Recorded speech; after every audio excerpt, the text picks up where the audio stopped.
that a lot of things that we want to do, a lot of places we would like to go, a lot of things we would like to experience, and we just stop at but, and we build a case. In fact, I was reading something the other day that talked about but. It says, but is an argument for our limitations. And when we argue for our limitations, we get to keep them. See, but will cause you to procrastinate. But will cause you to hide out behind fear. But will cause you to come up with all type of excuses that you can validate your inaction and not acting on your dream. And right now, more than ever, people need to look for ways to live their dream. People need to look for ways to make it on their own. There is no such thing as job security. There's no such thing as a storm-proof or tragic-proof life. There are no guarantees today, ladies and gentlemen. The illusion is gone. There was a time when we graduated from high school, you were told, go to college and get out, and you go and work for a corporation for 30 or 40 years. They'll give you a gold watch and you'll retire. Special announcement, that day is gone.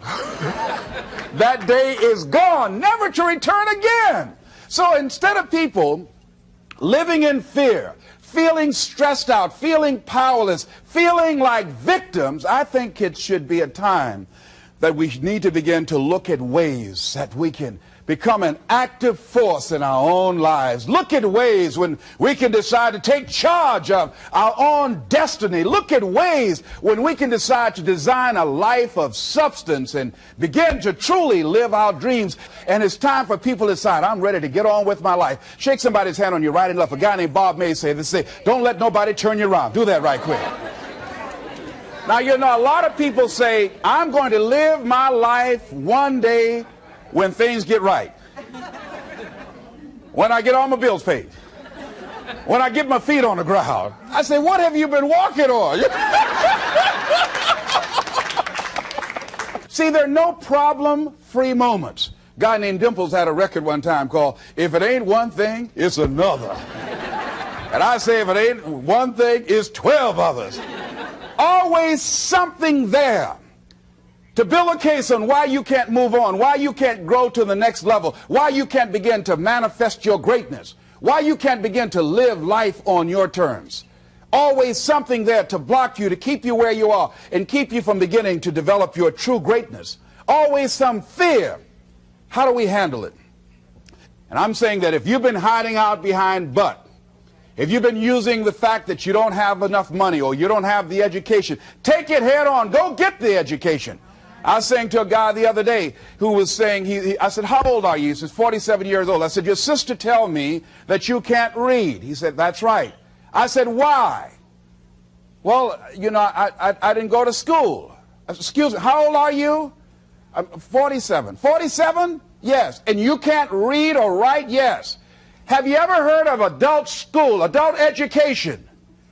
Have you decided that you should learn how to read to begin to expand your world? Why are you using that as a racket?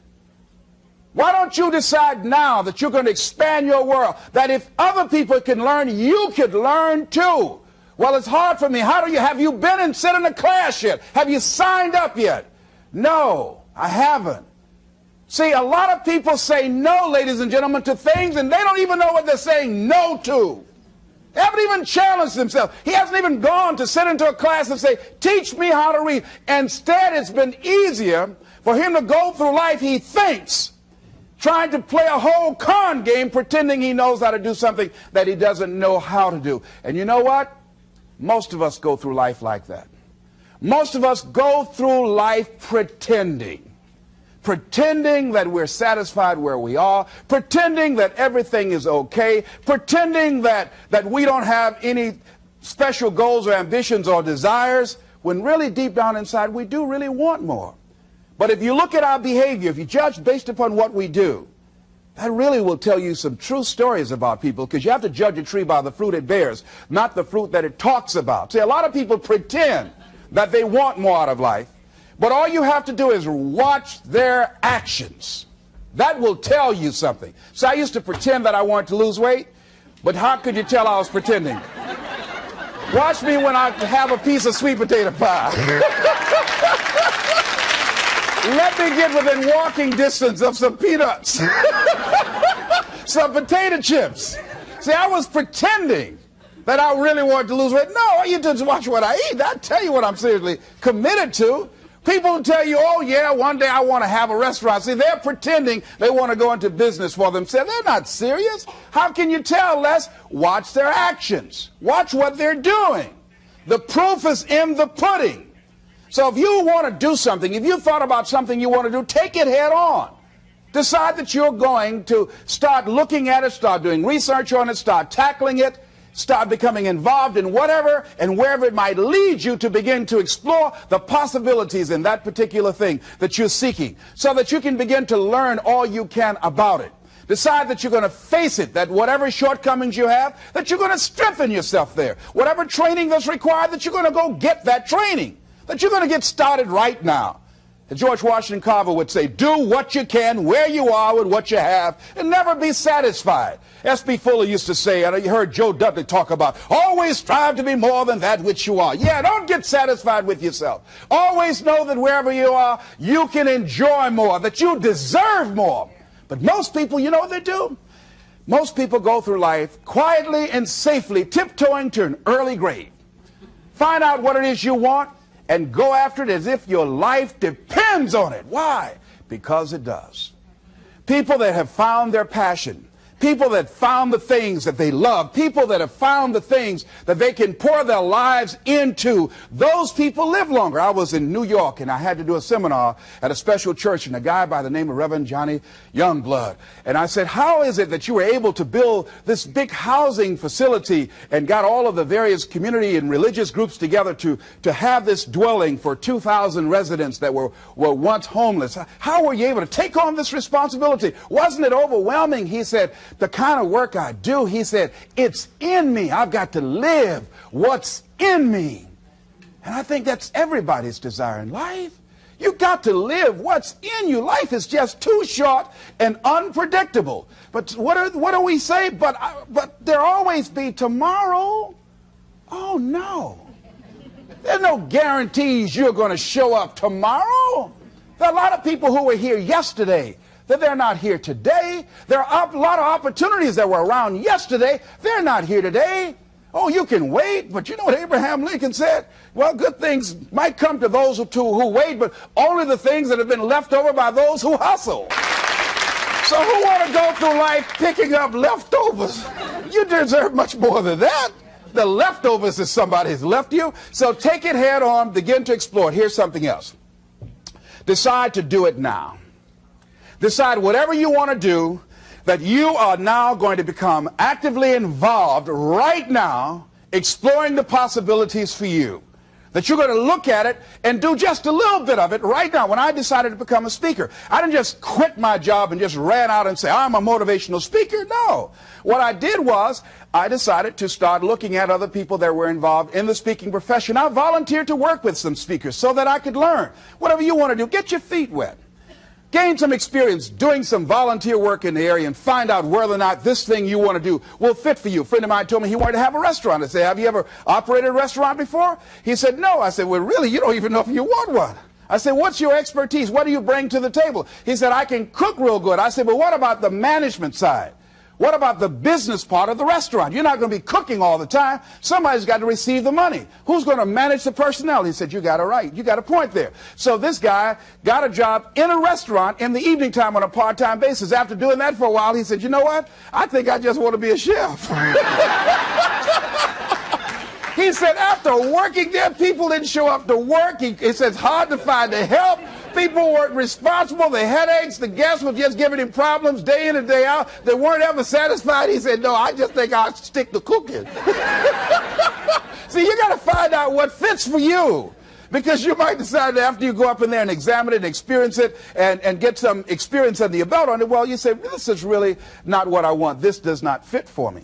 So decide that you're going to do that. Now, John H. Johnson said something that's very important. He said, there's no defense against an excellence that meets a pressing public need.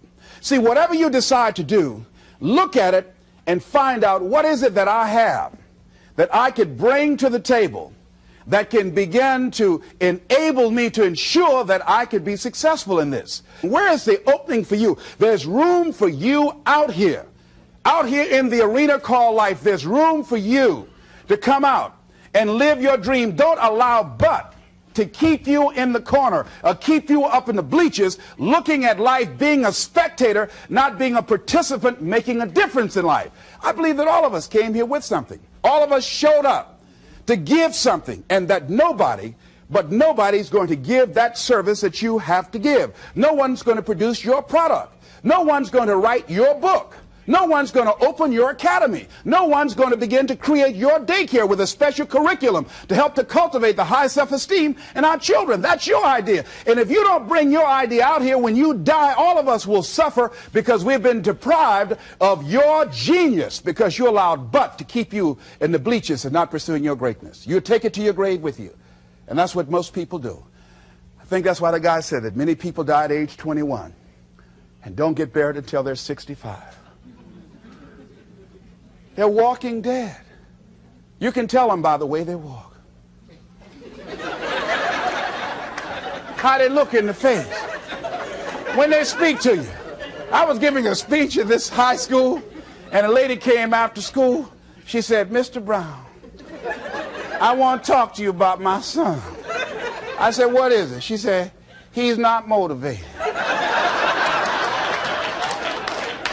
I said, "I wonder why." You got to have energy, ladies and gentlemen. You got to have life. If you're excited about what you're doing, even in the area of selling, you know people don't buy because of logical reasoning. People buy because of your way of feeling. People don't like to be around dead people. No, let the dead bury the dead. No, keep them away from you before they grab you and want to hold on to you or something. So the fact that whatever you do, you want to be excited about it. You want to have the kind of excitement that is so contagious that people want to be around you. Because whatever you're doing, whatever you talk to people about, this particular idea that you have, they're looking at you and they want to know, do you believe it? And are you the kind of person they want to be in business with? And if you're not positive, if you're not energetic, if you're not fired up about it, how can you expect anybody else to be fired up about your idea? Am I right? All right, repeat out to me, please. I'm going to be fired up about my dream. I'm going to go at it with everything I got. Shake somebody's hand on your right and left and say, "You got what it takes." There are a lot of people who say, "But I tried once or twice and it didn't work out." And so they use that as an excuse not to ever come out again. Guy said, if at first you don't succeed, you're running about average. So if you have come out here with an idea and it didn't work out 2 or 3 times, well, that's all right. You're running about average. You know, I heard something, a jarring question. It says, why is it that people prefer known hells to unknown heavens? You know why? Because it's comfortable, ladies and gentlemen. I remember I was in a service once, and I heard Dr. Johnny Coleman give this example. She talked about a man who had been captured behind the enemy lines in a war and was sentenced to be killed or another option. The captain said to the guy, "Listen," he said, "tomorrow morning at 6 o'clock you can face the firing squad, or you can go out this door over here." And the guy said, "What's out the door?" He said, "No one knows. All we can tell you is just unknown horrors." He thought, and the next morning he selected the firing squad. After the shots rang out, the captain's secretary said, "What's beyond that door?" And he said, "Freedom." But very few people would select to do it because it's unknown. See, a lot of people never live their dreams. A lot of people never do the things they want to do. A lot of people stay on jobs where they're miserable. I read an article called, "Is Your Job Making You Sick?" A lot of people, some of y'all know about that already here. So go on and say amen. It's all right. That one lady told me, she said, Les, when I used to go to work, she said, when I stepped in the door, it felt like a refrigerator dropped on my shoulders. How many of y'all understand that kind of feeling? They were miserable, just hated to go after 60 minutes on Sunday afternoon. Or come Monday morning, my head used to throb. I just couldn't take it. Didn't want to go sometimes just for the heck of it. I just drive on by. Whew, I used to hate to go to work. Many of us choose an active living death. Many of us are walking dead. The walking dead. That we're not doing what we want to do. Many of us stay in relationships where we're dying together rather than growing and expanding and living together. We're miserable, but because we don't have the courage to see ourselves beyond that relationship that has turned toxic, we go through life living dead people. And you can always tell couples that have been together for a little while. Go in a restaurant, the ones sitting side by side, giggling and talking to each other, feeding each other with their fork and spoon, they just got together for 1 week. You see them in the car, they're sitting all up each other, hugging and slugging. Oh, they've been together about 3 days, all right? But if you see people in the restaurant, see a couple, and they're sitting in front of each other. Takes so long for this food, I wonder when they're going to hurry up. Those are the married ones. Oh,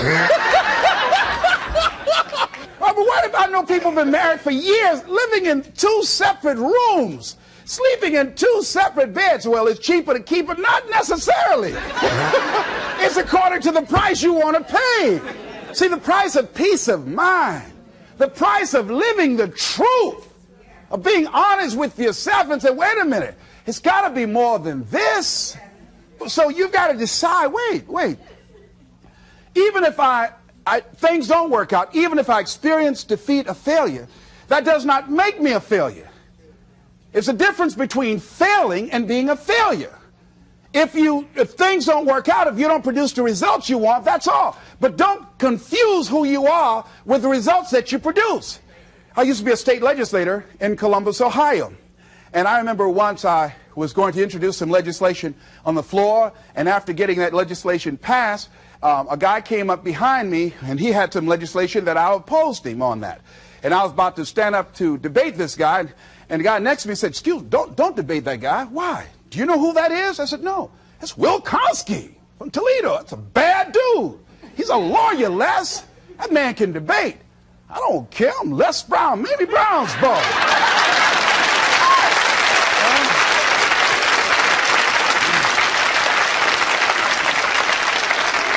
So I raised my hand, Mr. Speaker. He said, the gentleman from the 29th House District? I said, yes, sir. To tell the gentleman I'd like to take him on. Challenge him on this legislation. He said, Will Kosky said, I would more than like to, Mr. Speaker. Everybody would say, whoa. I asked him some questions. He responded. I say, I wonder why I asked that man that question. Will Kosky wore me out. I mean, I was so embarrassed, I just limped back to my room with my yes, I can attitude. However, here's what I learned. When you win, see, if I win a debate, I win because of what I know. When I lose because what I don't know. So I had to check out, what is it that I did not know? I wasn't prepared. I did not do enough research. I did not do my homework. So he handled me like he wanted to. So I came back again. I waited on some other legislation, did my homework, but he was more than able to take me out again. But pretty soon, each time it would become a little bit more difficult and a little bit more difficult. And the older guy said, would you argue in behalf of this legislation for me? I said, sure. I started volunteering to do work in the legislative committees for the older guys. I said, absolutely. And the more I did it, the better I became. And then people began to start respecting me. And when I would ask and say, Mr. Speaker, I'd like to speak on that bill, some guys' lips start trembling and stuff, like Jimmy. Wait a minute. Is there anything wrong? Do we have a problem?